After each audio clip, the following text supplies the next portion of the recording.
नमस्कार। स्वागत है आपका मेरे YouTube चैनल पर। मैं पंडित अंशी शर्मा।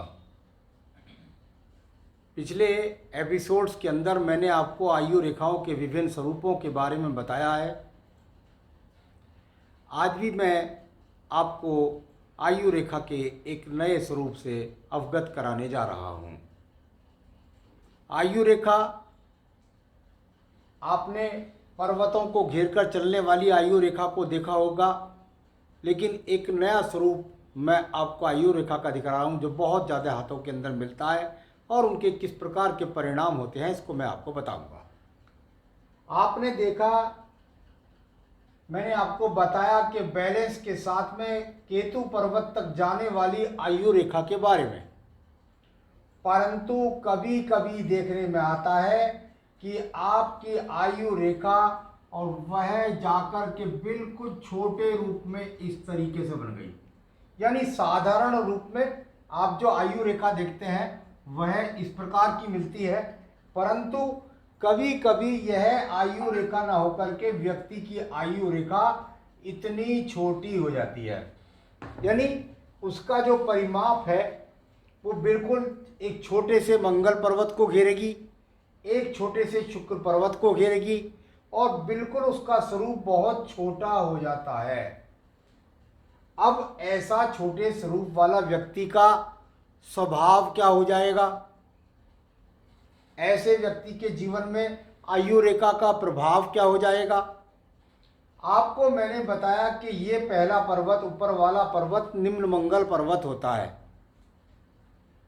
यानी अगर इसको देखें तो लगभग यहाँ तक ये निम्न मंगल पर्वत है और ये नीचे का पर्वत शुक्र पर्वत है। दोनों हो गए छोटे, अर्थात इसका परिमाप भी बहुत कम हो गया और इसका परिमाप भी बहुत कम हो गया। जब जब इनकी ये स्थिति हो जाएगी तो ये तो बात निश्चित समझ ही लीजिए कि यदि एक पूरे हाथ में जाकर केतु पर्वत से संबंध बनाती है कोई आयु रेखा, तो वह लंबी आयु के लिए जानी जाती है। तो ये रेखा कैसी हो गई कि भाई ये छोटी हो गई, इसका परिमाप उतना बड़ा नहीं रहा। अर्थात जो सिद्धांत है, सिद्धांत इस पर लागू नहीं हुआ। ये केतु पर्वत पर जाकर खत्म नहीं हुई, इसने बहुत परिमाप कम कर दिया। तो ये कम से कम आयु के पक्ष पर, मैं ऐसा नहीं कह सकता कि बहुत बड़ा मैं विद्वान हूँ, भगवान हूँ, लेकिन आयु रेखा पर कम आयु के लिए इसका प्रभाव अवश्य माना जाएगा। बहुत सारी रेखा है, आज के बाद बुद्धि रेखा देखनी पड़ेगी, हृदय रेखा देखनी पड़ेगी, क्या पता उसके जोड़ और परिमाप से आयु ज़्यादा हो, लेकिन यहाँ के हिसाब से आयु कम। ठीक है। इसके अलावा निम्न मंगल पर्व हो गया। मंगल किस काम का? मंगल छोटे बहन भाइयों से लाभ का, मंगल यहाँ पर साहस का, मंगल यहाँ पर खिलाड़ी है, मंगल यहाँ पर एक तरह से ब्लड है। तो ये सब चीज़ें, भूमि है, भवन है, बहुत सारी चीज़ें हैं। इन चीज़ों की व्यक्ति के जीवन में कमी, भाई बहनों का सहयोग नहीं मिलेगा, खास तौर से छोटे भाई बहनों का। यहाँ पर बिल्कुल कोई भी लड़ाई झगड़ा हुआ नहीं और उससे पहले व्यक्ति हार मान जाता है। मुकदमे में विजयी वही है, गलत भी नहीं है, सच्चे भी बोल रहा है, लेकिन इतना निराश हो जाता है कि अपनी चीज़ों को पहले ही छोड़ देता। तो आत्मबल की कमी होती है, टेक्निकल माइंड बिल्कुल भी नहीं होता। अब आइए बात करते हैं शुक्र पर्वत की। अब शुक्र पर्वत भी छोटा हो गया। अब शुक्र पर्वत यदि छोटा हो गया तो सीधी बात समझ लीजिए कि इस व्यक्ति के जीवन के अंदर प्रेम की भावना बिल्कुल भी नहीं है। यानी एक तरीके से मैं कहूँ तो इससे पूछेंगे भाई आप शादी करना चाहते हो, तो कहेंगे जी नहीं करना चाहता, मेरा मन ही नहीं करता, किसी भी स्त्री की तरफ देखने का मन नहीं करता, किसी भी विपरीत लिंग की तरफ आकर्षित नहीं होता, और कितनी ही बार देखने में आता है कि ऐसे व्यक्ति नपुंसक होते हैं।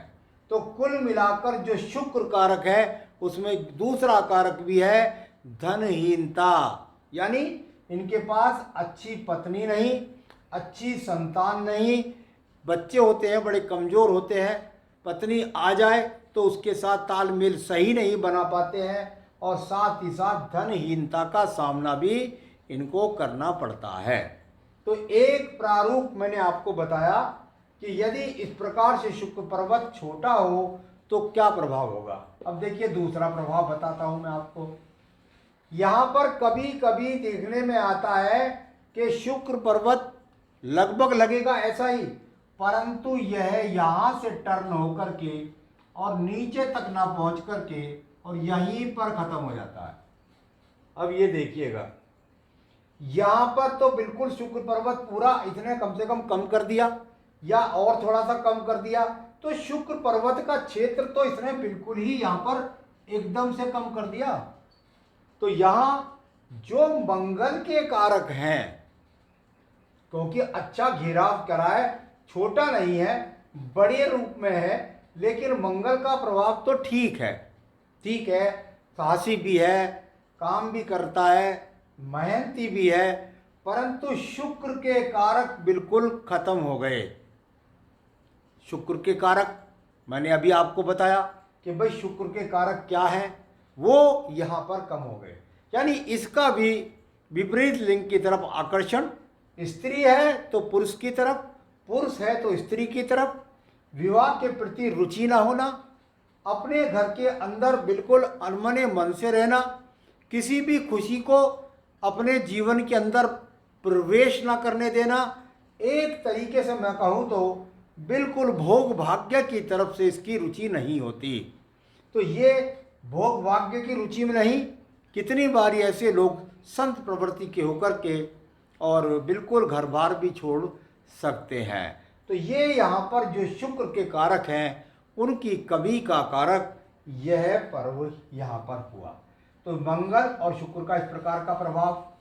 एक और कारण मैं आपको बताता हूँ, और वह कारण बिल्कुल आपको मिल जाएगा, और वह कारण है कि आपकी आयु रेखा चली और इसने इतना बड़ा घेरा बना दिया कि बिल्कुल आदमी को लगता है यार ये तो बहुत बड़ा शुक्र पर्वत हो गया, इसका तो ना मंगल का पता है, इसका ना शुक्र का पता है, ये क्या है, आखिर ये कौन सी रेखा है।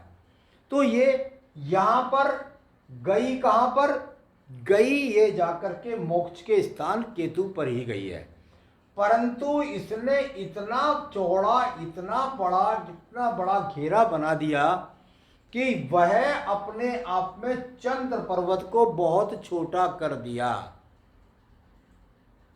ध्यान देने की बात है, चंद्र पर्वत को इसने यहां पर छोटा कर दिया है। तीनों पर्वत, चंद्र पर्वत जो है वो छोटे हो गए, परंतु ये पर्वत मंगल और शुक्र, इसकी स्थिति बहुत बड़ी हो गई। यानी अगर देखें तो यहां पर मंगल को देखेंगे तो इतना बड़ा, यहां शुक्र पर्वत को देखेंगे तो ये और भी ज्यादा बड़ा। अब इसका क्या फर्क हुआ, देखिए मंगल पर्वत इतना बड़ा है, भोग भाग्य के साथ साथ भाई बहनों का बहुत बड़ा सहयोग है, अच्छी प्रॉपर्टी है, अच्छी जमीन है, अच्छा स्किल है, अच्छा साहसी है, अच्छा किसी भी प्रकार से कोई भी स्थिति आए उससे चुटकियों में हल करना इसकी आदत में, झगड़ा इसके पक्ष में हो या यह झूठा हो, लेकिन हार नहीं मानता। यही स्थिति यहाँ शुक्र पर्वत पर है। भाई जन्म से ही इतना बड़ा शुक्र पर्वत लेकर के पैदा हुआ है, अर्थात इसके जीवन के अंतर्गत मैं कहूँ कि भाई अगर ऐसे व्यक्तियों को इतनी धन संपत्ति मिलती है कि बहुत ज़्यादा धन संपत्ति मिलती है, उस धन संपत्ति को व्यक्ति व्यय नहीं कर सकता, इतने पैसा इनके पास होता है, इनके पास में खुद भी संपत्ति, विवाह हो तो शुक्र कारक है, पत्नी से भी संपत्ति, जब तक ये जिएंगे इनकी संतान भी इनको संपत्ति लाकर देगी। इनके पास एक एक दो दो गाड़ियां नहीं, चार चार छह छह गाड़ियां होती हैं।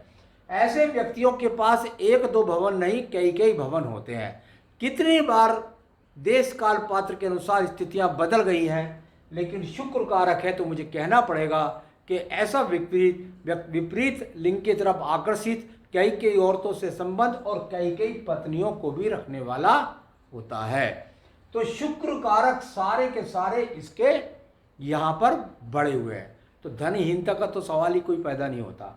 तो चलिए यहाँ पर इस प्रकार से समझ सकते हैं। अब देखिए इनने यहाँ पर चंद्र पर्वत को छोटा कर दिया। ये मैंने आपसे कहा भाई यहाँ प्रथम मंगल चंद्र पर्वत है, अगर थोड़ा सा यहाँ पर किसी प्रकार का संबंध होता है तो हम कहते हैं भाई व्यक्ति विदेश से जुड़ेगा, दूर से जुड़ेगा, व्यक्ति गाने गुनगुनाने वाला होता है, व्यक्ति की संगीत के प्रति रुचि होती है। दूसरा पर्वत को हम कहते हैं कि भाई ये थोड़ा यहाँ पर छोटा हो गया है, तो यहाँ कुल मिलाकर विदेश यात्रा की स्थितियाँ यहाँ से गिनी जाती हैं। तीसरा यहाँ पर देखा जाता है कि अगर ये कहाँ पर गलत है तो कुल मिलाकर गलत प्रवृत्तियों के प्रति ज़्यादा ध्यान जाता है। अब इसमें क्या कारण बन गया? चंद्र पर्वत छोटा हो गया, दिल का बड़ा नहीं होता। पैसा बहुत है, इतना मक्खी चूस कि किसी को 10 पैसे देने में इस व्यक्ति को जोर पड़ता है। कितना धनवान है, इतनी गाड़ियों वाला है, इसके दिमाग में होता है मुझे तो भोग भाग्य से मिला हुआ है। सब कुछ होने के बाद भी ये व्यक्ति अपनी खिड़की नहीं खोलेगा, किसी को 10 पैसे दान देने में इसका मन नहीं होता। तो इसका मन, इसका दिल बहुत छोटा होता है। ये जहाँ मन से छोटा होता है वहीं पर अगर मैं कहूँ तो इसे किसी के प्रति ज़्यादा मोह माया नहीं होती है। तो ये अपने आप में बड़े दिल वाला नहीं होता। यहाँ पर अगर देखूँ तो यहाँ नीचे वाली छोटा पर्वत, बीच वाला पर्वत कोई गाने गुनगुनाने का शौकीन नहीं होता, विदेश यात्रा में इसकी कोई रुचि नहीं होती, इसके पास इतनी लग्जरियसता होती है कि नहीं यार पैसे खर्च होंगे खामोखा, मैं तो यहीं पे मुझे सब पूरा आनंद मिल रहा है। तीसरा पर्व यहाँ पर, और उसमें सुख साधन इसके अंदर है, तो यहाँ पर यदि कोई बुरे चिन्ह नहीं है तो वह उन बुरे चिन्हों का प्रभाव नहीं होता। दिल का बड़ा नहीं होता, परोपकारी नहीं होता, किसी प्रकार की यात्रा में से रुचि नहीं होती, खान पान में मस्त रहता है। और यदि यहाँ पर कोई बुरे बिंदु या बुरे स्टॉप मिल जाए नीचे वाले में तो फिर संपत्ति को बुरे खान पान, बुरे व्यवहार, नशाखोरी आदि में भी खर्च करता है। तो चलिए वो आदत जब पड़ेगी जब यहाँ पर चंद्र पर्वत कुछ खराब होगा तब। तो आज मैंने आपको बताया 3 स्थितियों के बारे में। यदि आपकी आयु रेखा के ये 3 स्वरूपों के अंदर कोई भी एक स्वरूप यदि आपकी हस्तरेखा के अंदर बना हुआ है तो निश्चित रूप से आपको उसके परिणाम इस प्रकार से प्राप्त हो सकते हैं। ये मैंने आज आपको बताया। आगे भी अन्य विषयों को लेकर मैं आपको अवगत कराता रहता हूँ। मेरे साथ जुड़े रहिए, चैनल को सब्सक्राइब कर लीजिए। नमस्कार।